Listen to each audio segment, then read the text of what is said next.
To the survivors in the room, if you are willing, please stand. And if you are willing, please raise your hands if you have still not been able to meet with this Department of Justice. Please know for the record that every single survivor has raised their hand. Attorney General Bondi, you apologized to the survivors in your opening statement for what they went through at the hands of Jeffrey Epstein. Will you turn to them now and apologize for what your Department of Justice has put them through with the absolutely unacceptable release of the Epstein files and their information?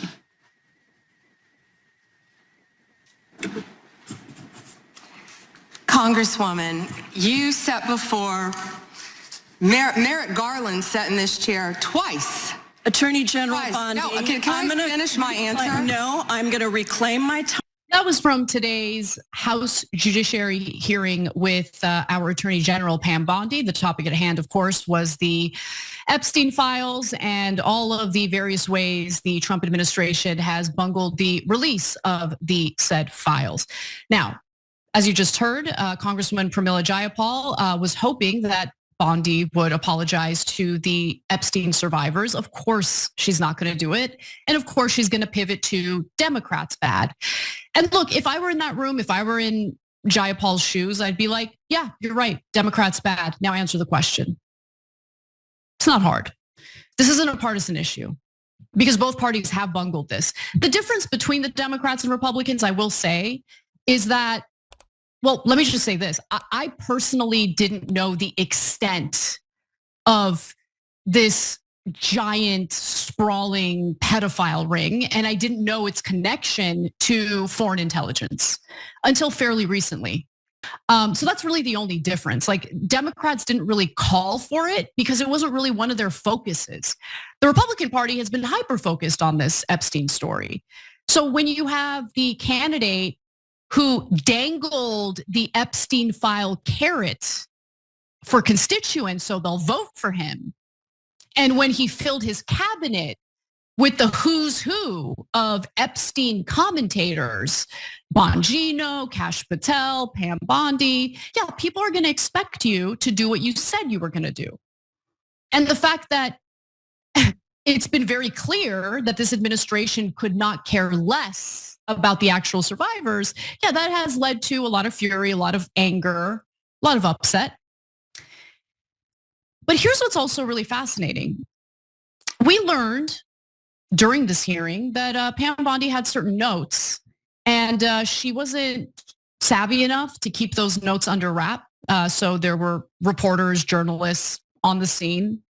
They took a picture of her notes, and you're about to find out what those notes were. Take a look. Another photograph for you to take a look at. These are notes that the Attorney General brought to the hearing today. Okay, it was captured by a photographer who was in the room. And this shows a list of Democratic Congresswoman Pramila Jayapal, you saw her in some of those clips, of her search history. And this, of course, lawmakers are allowed now to go to a DOJ facility, to sit down at a computer and to search unredacted files.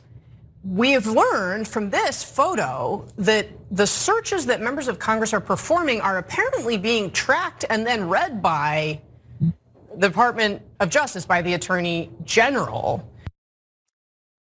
A little questionable when the Attorney General is more concerned about the Epstein file search history of our lawmakers as opposed to, investigating the various co-conspirators who are emailing back and forth all sorts of disgusting garbage with Jeffrey Epstein, before he was finally arrested and then very likely murdered in prison.